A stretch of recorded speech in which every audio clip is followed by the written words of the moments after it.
14 अगस्त के लिए अपनी लिटिल प्रिंसेस के लिए कुछ क्यूट और यूनिक बनाना चाहती हैं। आज हम बनाएंगे ये beautiful independence day frock with matching white pyjama और फाइनल लुक बिल्कुल मिस मत करना। सिर्फ सिंपल फैब्रिक से इतनी ब्यूटीफुल 14 अगस्त बेबी ड्रेस कैसे रेडी होती है, आज मैं आपको इसका कंप्लीट स्टिचिंग प्रोसेस दिखाऊंगी और एंड में देखिए इसका फाइनल लुक। 14 अगस्त के लिए ये क्यूट बेबी गर्ल फ्रॉक घर पर स्टिच करें, कंप्लीट स्टिचिंग से लेकर फाइनल लुक तक सब कुछ इस वीडियो में। तो चलिए वीडियो शुरू करते हैं। सबसे पहले हमने प्लेन फैब्रिक लेना है जिसकी हम फ्रॉक के लिए जो है वो बॉडी तैयार करेंगे। ये मेरे पास जो है वो डार्क ग्रीन कलर का फैब्रिक है जो कि डबल फोल्ड में है। इसकी जो है वो हम 4 फोल्ड कर लेंगे। 4 फोल्ड करने के बाद जो है इसके हम मेजर करेंगे शोल्डर्स। शोल्डर्स जो है वो यहाँ पे मैंने 7 इंचेस रखे हैं। 7 इंचेस मेजर करने के बाद मैं यहाँ पे शोल्डर का निशान लगाऊंगी। 7 इंचेस के शोल्डर होंगे और इसके जो आर्म होल की लेंथ होगी वो हमारी तकरीबन वो भी 7 इंचेस ही होगी। इन निशानात को हम पेंसिल की मदद से मिला देंगे। आर्म होल जो है वो मैंने 7 इंचेस रखा है और शोल्डर्स भी जो है वो 7 इंचेस हैं।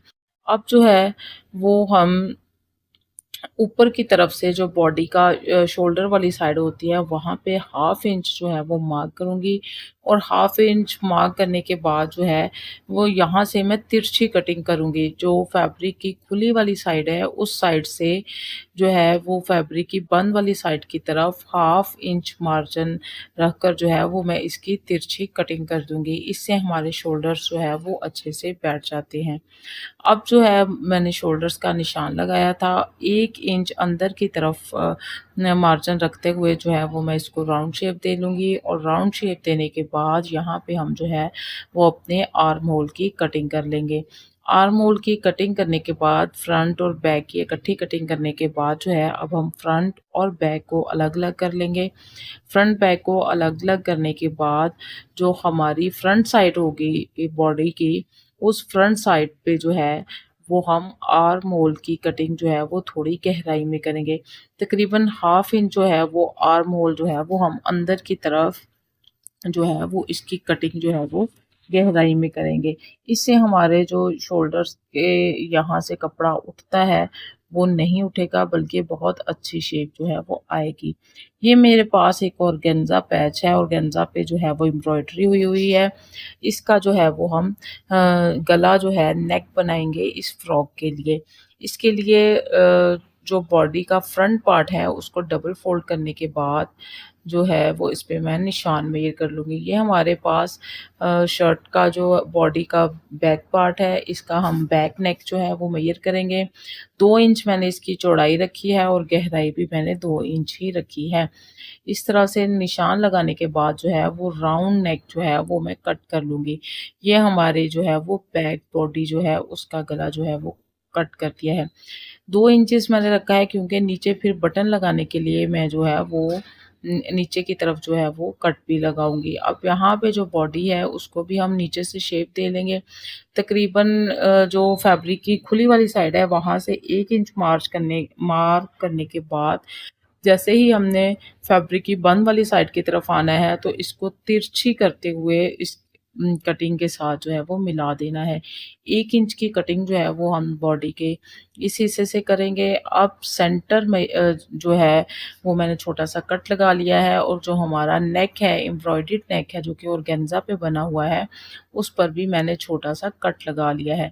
इस तरह से कट लगाने के बाद जो हमारे पास फैब्रिक है, फैब्रिक की सीधी साइड नहीं बल्कि जो उल्टी साइड है वो वाली साइड ऊपर रखेंगे। फैब्रिक की हमने उल्टी साइड ऊपर रखी है और जो हमारा गला है उसकी सीधी साइड अंदर की तरफ रखेंगे और जो इसकी उल्टी साइड होगी उसको ऊपर की तरफ रखेंगे।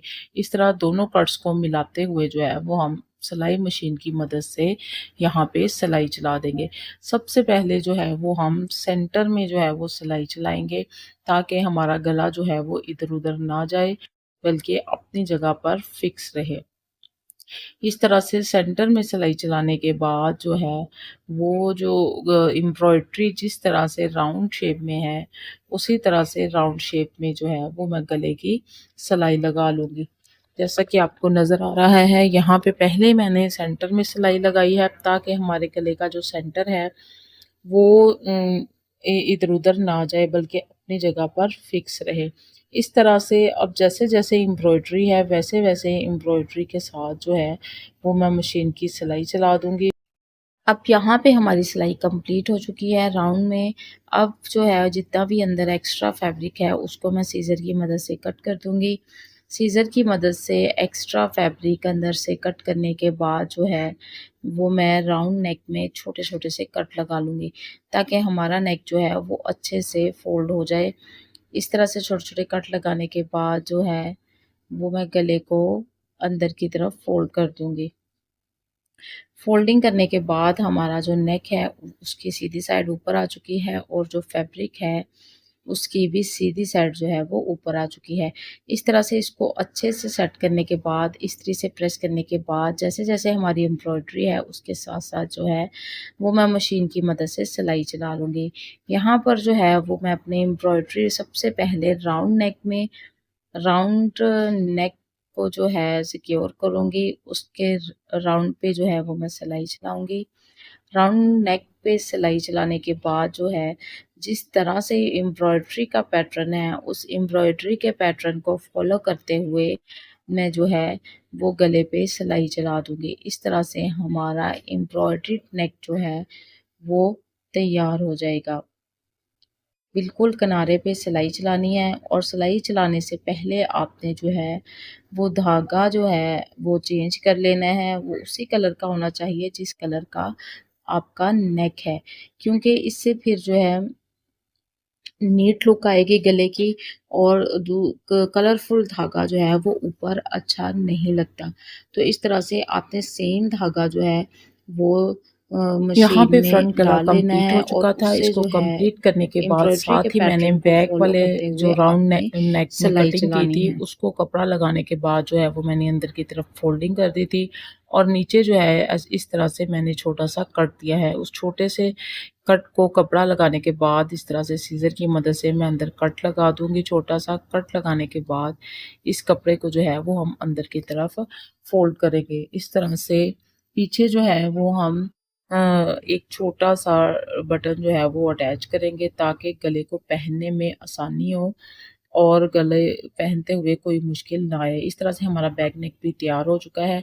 अब हम बैक की सीधी साइड को अंदर रखेंगे और इसके ऊपर जो है वो हम अपने बॉडी का जो फ्रंट नेक था जो हमने तैयार किया था उसकी सीधी साइड अंदर की तरफ रखेंगे और इस तरह से इसको सेट करते हुए हम शोल्डर्स की सिलाई चला देंगे। शोल्डर्स जो हैं वो यहाँ पे हम शोल्डर्स की सिलाई चलाएँगे जिससे हमारी बॉडी जो है वो फ्रॉक के लिए तैयार हो चुकी है। इसके बाद जो है वो हम फ्रॉक का नीचे वाला पार्ट जो है वो तैयार करेंगे। बॉडी जो है वो तकरीबन हमारी बनकर तैयार हो चुकी है। कुछ थोड़ी बहुत इस पे एम्बेलिशमेंट मैंने करनी है, वो आपको वीडियो में नज़र आएगी कि किस तरह से मैंने इसको इस फ्रॉक की बॉडी को मज़ीद जो है वो एम्बेलिश किया है लेस और पर्ल्स का इस्तेमाल करते हुए।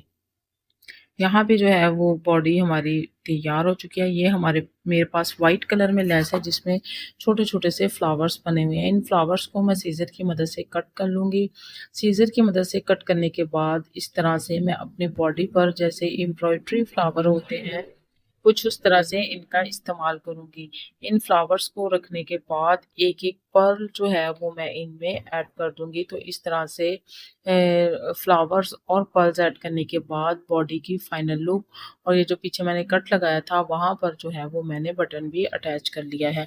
अब हम करेंगे फ्रॉक का नीचे वाला पार्ट रेडी जिसके लिए मेरे पास ये प्रिंट फॉर्म में जो है वो फैब्रिक मौजूद है। इस फैब्रिक को जो है इस तरह से चुनट देते हुए हम बॉडी के नीचे जो है वो अटैच करेंगे। 3 लेयर्स में ये फैब्रिक मेरे पास मौजूद है।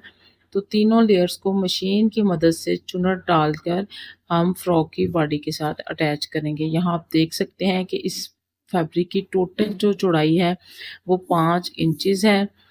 तो इसको पहले हम सिलाई मशीन की मदद से बखिया जो है वो हम मोटा कर लेंगे और यहाँ पे चुनर डाल लेंगे अपने फैब्रिक पट्टियों पर जितनी भी फैब्रिक फ्रंट और बैक की पट्टियाँ हैं हमारे पास, जिनकी चौड़ाई 5 इंचेस है, इस तरह से मशीन की सिलाई चलाते हुए हम इस पर चुनट्स ऐड कर लेंगे। चुनट्स ऐड करने के बाद जो है वो हम इसको धागा खींच कर जो है वो अपनी फ्रॉक की बॉडी के हिसाब से एडजस्ट कर लेंगे। कुछ इस तरह से यहाँ पे इनकी लेंथ जो थी वो हमारी बॉडी से ज़्यादा थी। फैब्रिक पट्टी की जो लेंथ थी वो बॉडी से ज़्यादा थी। तो इस तरह से हम धागा खींचकर इसकी जो चुनट्स हैं उनको सेट कर लेंगे और सेट करने के बाद मशीन की सिलाई चलाते हुए इसको इस तरह से बॉडी के साथ अटैच कर लेंगे।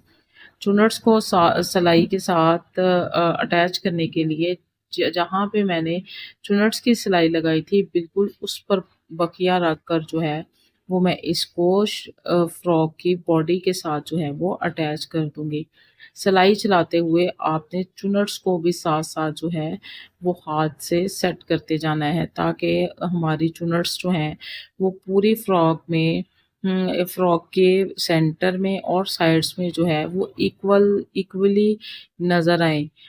यहाँ पे एक पट्टी जो है वो मैं तैयार करके अटैच कर चुकी हूँ। इसी तरह से मैं दूसरी और फिर तीसरी पट्टी जो है वो एडजस्ट करने के बाद इसके साथ जो है वो अटैच कर दूँगी। कुछ इस तरह से दूसरी पट्टी को भी मैंने चुनट्स जो हैं वो ऐड कर ली हैं और इसको यहाँ पे रख कर जो है वो मैं मशीन से सिलाई चला दूँगी। यहाँ पर जो है वो मैं सेकंड पट्टी चुनट्स के साथ जो है वो ऐड कर रही हूँ, जिससे जो है वो हमारी फ्रॉक की एक बहुत खूबसूरत लुक जो है वो सामने आएगी। यहाँ पे चुनट्स डालने के बाद तमाम पट्टियाँ जो हैं वो मैंने अटैच कर ली हैं। अब जो है वो हम स्लीव्स रेडी करेंगे। इसके लिए मैं अलग से स्लीव्स अटैच नहीं करूँगी, बल्कि यही जो मैंने शोल्डर कटिंग की थी, इसको डबल फ़ोल्ड करके अंदर की तरफ इस तरह से मशीन से सिलाई चला दूँगी। डबल फ़ोल्ड करके मशीन से सिलाई चलाने के बाद जो है ये लेस जो है वो मैं उसका इस्तेमाल करूँगी और इसको मज़ीद खूबसूरत लुक देने के लिए जो है वो यहाँ बाजुओं पे अपने स्लीव्स फ्रॉक की स्लीव्स पे जो है वो लेस का इस्तेमाल करूँगी।